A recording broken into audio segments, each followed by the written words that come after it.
uma jornada de no mínimo 8 horas de trabalho, o homem vive hoje um desafio, o de ser um bom pai. Mas aí fica a pergunta, o que é ser um bom pai? Na geração passada, o pai era responsável pela disciplina da casa. A mãe conversava, mas quem punia era sempre ele. E a frase era sempre esta: eu vou contar para o seu pai. Mas agora o pai assumiu uma nova postura. Ele deixou de ser o responsável pela punição e participa da educação dos filhos. E é esta mudança de comportamento que traz conflitos. Afinal, o que é ser pai? Quem responde essa pergunta é a psicóloga Virgínia Suassuna Costa. Boa tarde, Virgínia. Boa tarde, Ruth. Qual é a melhor resposta para essa pergunta? O que é ser pai? Olha, ser pai é ser presente. Ser pai é sinônimo de participar. É sinônimo também de exemplificar. Agora, é também natural que nesse papel de pai você sinta angústia, medo, ansiedade, até culpa. Isso também faz parte do papel de pai. Até porque cada criança é diferente. Então, às vezes, um filho seu pode ser muito parecido com você mesmo, né? E dois bicudos, às vezes, não se beijam. Então, você pode ter dificuldade de ser pai porque um filho se parece com você, às vezes o outro se parece com a sogra, ou tem alguma característica da sua esposa que você não gosta. Então, todas essas dificuldades também fazem parte do papel de pai. Mas é importante o exemplo, a participação, não só o corpo presente, mas a alma presente também. Bom, pais, filhos e mães devem ter dúvidas e a gente conta com a sua participação. O telefone é o 255-8282. 255-8282. Ligue e participe. Virgínia, e nessa cobrança toda de funções, de desempenho de funções de um pai dentro de um lar, como é que ele pode descobrir que ele está sendo mais cobrado do que realmente dá conta, ou do que ele dá conta realmente de fazer? Essa análise pessoal dele de ser pai. Olha, a primeira análise pessoal que você aí, pai, deve fazer, né, é procurar um pouquinho o filho que você foi. Tentar verificar a presença ou a ausência do seu pai e o quanto isso lhe deve ter feito falta. Desta forma, você vai se sensibilizar e só se sensibilizando é que você vai fazer análise do quanto você está ausente ou presente. De repente, não adianta muito a mulher, a mãe ou o próprio filho ficar cobrando de você, se você não buscar dentro de você a sua própria análise. Como é que seria isso? Ele iria relembrar o passado, a infância isso, dele é e tentar descobrir naquela época quais eram as falhas que o pai dele teve, que o seu pai aí que está nos assistindo teve, e o quanto a sua ausência lesou você e o quanto você ainda hoje se sente lesado. Ou então, para aqueles pais que tiveram uma presença efetiva do próprio pai, para eles lembrarem o conforto e o carinho dessa presença. Então, só na medida em que você buscar a criança carente dentro de você, é que você vai verificar o quanto um pai faz falta. Virgínia, a gente está vivendo um momento histórico de muitas mudanças muito rápidas. O papel do pai também está em transformação. Isso traz uma angústia para os pais. Eles não têm um modelo, não têm a quem se referir. Meu pai foi de uma maneira que eu não quero ser. Como é que eu devo ser com meu filho? Olha, esse pai que se angustia é um pai que eu acho assim super interessante, porque a angústia faz parte da própria procura. Então é importante, como eu estava dizendo, você inicialmente se sensibilizar, olhar para o seu filho, perguntar do que é que de repente, né, você aí, meu filho, está precisando. Né? E de repente a própria culpa faz parte do papel de pai também. A culpa está dizendo para você que de repente você pode fazer mais do que aquilo que você está fazendo. Mas essa culpa não tem o efeito colateral de tornar os pais muito permissivos? Afinal, eu quase não paro em casa, quando eu chego já vou logo reprimindo as crianças. A culpa ela tem dois efeitos, né? O positivo é o que leva você a questionar sobre o seu papel. O negativo e a pior responsabilidade é quando você se substitui. Então você está se sentindo muito culpado pela sua ausência e se substitui por coisas materiais. Será que você tem o mesmo valor de um presentinho, de um carrinho de plástico? Eu não acredito. Até porque o ser humano não pode ser substituído por coisas materiais. Então, cuidado, porque a culpa pode levar a compensações que com certeza são negativas. Virgínia, quando você falou naquela questão do filho chegar, falar com o pai e ele perguntar para o filho, muitas vezes o pai se esquiva dessa pergunta, no sentido de que o filho possa fazer para ele cobranças que ele não pode atender. Isso, de repente, você não pode atender. Agora, o fato de você não poder atender essas cobranças não significa que do seu lado vai continuar existindo uma pessoa que vai precisar de você. E é muito importante uma questão. pense que o futuro, né, vai ter que decidir o seu presente. Então, projete o seu filho no futuro com toda essa sua ausência. O que será que, de repente, você está criando? E aí não vai adiantar no futuro, quando ele tiver 15, 16 ou 20 anos, você procurar um psicólogo e falar: o que eu faço com meu filho? De repente, ele vai poder te responder: você já deveria ter feito. Virginia, o que acontece com a criança que tem o pai ausente? Quais são os efeitos psicológicos para a criança de um pai que não fica presente? Olha, o efeito é muito grande, porque já foi provado que bebês de 5 meses, olha que coisa mais interessante, com a presença do pai, eles choram menos, eles estranham menos pessoas estranhas e são crianças muito mais populares. Então, a falta do pai é vital para a criança, até porque o pai, né, você aí tem brincadeiras diferentes das brincadeiras que nós mães fazemos. Vocês fazem cócegas, pegam a criança, penduram a criança. Então, todas essas atividades que aparentemente são agressivas vão facilitando o desenvolvimento de determinadas emoções na criança, que vão favorecer o desenvolvimento de sua personalidade. Então, você aí, mãe, que tem medo dessas brincadeiras, é preferível o pai brincar dessa forma, gritar até de forma exagerada, do que ele se ausentar, porque é vital a presença dele. Ok, nós vamos para um rápido intervalo comercial e a conversa continua daqui a pouco. Qual é o papel do pai? É sobre isso que nós estamos conversando hoje no Jornal do Almoço. Nós temos aqui uma pergunta de telespectadora. Regina, do Conjunto Itatiaia, pergunta: para uma criança que perdeu o pai com 2 anos, qual é a melhor maneira para preencher esse vazio? Regina, com certeza, preenchendo...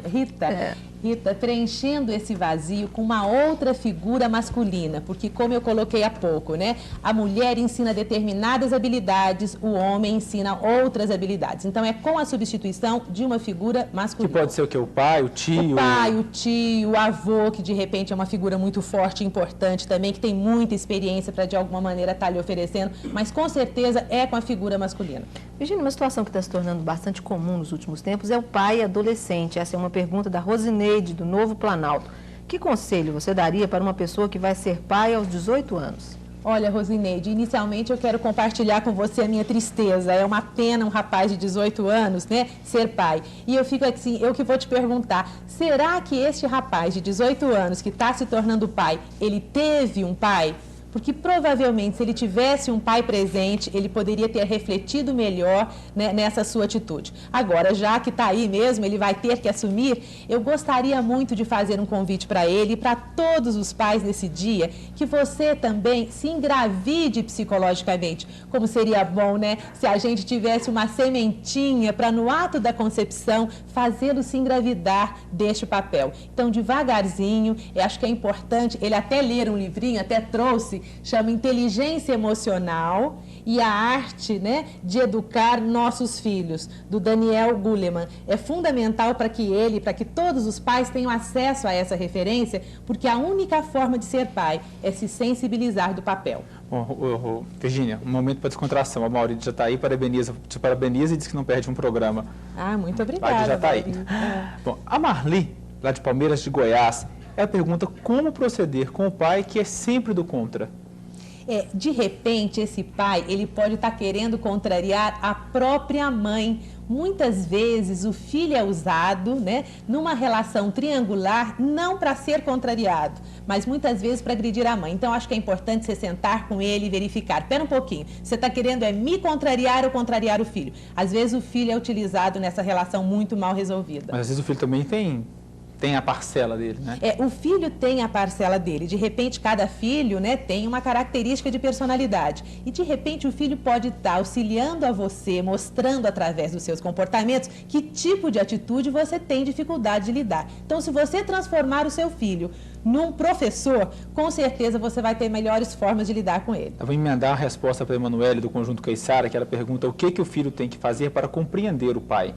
Olha, é só através do diálogo. Então, inicialmente, você tem que mostrar para ele que você sabe compreendê-lo, que seria o A, E, I, O, U do alfabeto emocional. Se ele percebe que você é capaz de compreendê-lo, ele vai te devolver com o mesmo alfabeto, o A, E, I, O, U dele. Então, tem que partir de você para que depois ele responda, para que depois ele reaja. Uma queixa muito comum que se ouve de mães e principalmente de crianças, filhos de pais separados, é que os pais divorciados, os pais que não vivem com as crianças em casa, eles se divorciam também dos filhos e se distanciam das crianças. Que tipo de prejuízo se pode trazer para a educação dos filhos? Olha, é fundamental, como eu coloquei, a participação do pai.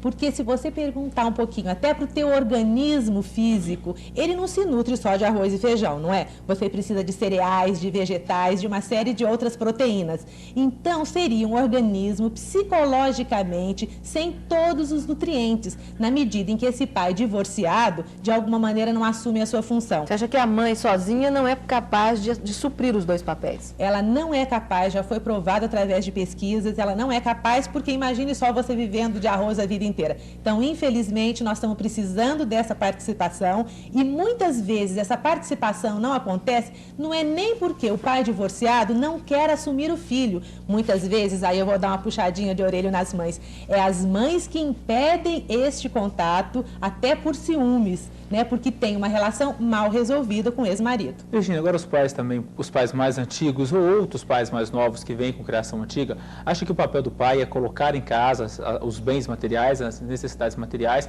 e ser também mais repressor, controlar o filho e esquece às vezes a questão do carinho, de ficar junto, que aquilo tudo é coisa da mãe. Como é que se muda essa mentalidade? Olha, essa mentalidade psicológica, ela muda a partir do momento em que a gente questiona a nossa realidade social e econômica. A mulher não saiu de casa para dividir com você, pai, né, as atribuições econômicas. Então, na medida em que ela saiu, está na hora de você entrar. E ao entrar, é claro que você também tem que desenvolver a afetividade. Porque se você não for um pai afetivo, principalmente se você tiver um filho, né, um homem dentro de casa, como é que ele vai desenvolver o papel de pai afetivo? Então, na medida em que a mulher está saindo, o homem tem que entrar e eu sinto que vocês são sensíveis. Eu acho que é preciso criar coragem para mostrar esse outro lado de vocês. Ok, Virgínia, daqui a pouco a gente continua essa conversa. E agora nós vamos para um intervalo comercial. O Jornal do Almoço discute hoje o papel do pai. E a nossa entrevistada é a psicóloga Virgínia Suassuna Martins Costa.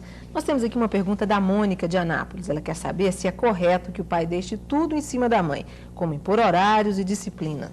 Não é correto de jeito nenhum, ao contrário. Eu acho que é importante, Mônica, você dizer para ele que ele está se omitindo, porque a figura dele, pelo que você me colocou, me pareceu assim com aquele pai Disneylândia, né? Aquele pai bonzinho, aquele pai de final de semana. Isto não é ser pai, né? Ao contrário, ele está se negando a assumir a função. Aí ele vai parecer o príncipe e você vai parecer a bruxa. Não é por aí. Vamos ver se é nem tanto ao céu, nem tanto à terra. A Gislene do Parque Ateneu diz que o marido dela é muito correto em todas as coisas que faz, porém pouco rigoroso com os filhos. Isto é bom para a criação deles ou ele tem que ser mais maleável? Olha, eu não sei o quanto que ele é rigoroso, mas o rigor é muito importante, porque muitos pais hoje em dia começam a se sentir culpados até porque dizem não para a criança. O não é protetor, o não é corretivo, então depende do rigor. Eu até acho que a gente está precisando sim de um certo rigor. Essa pergunta é uma dúvida também do Renato de Anápolis. Ele quer saber se quando o pai é muito liberal, pode haver alguma falha na criação, algum problema na disciplina e no respeito do filho.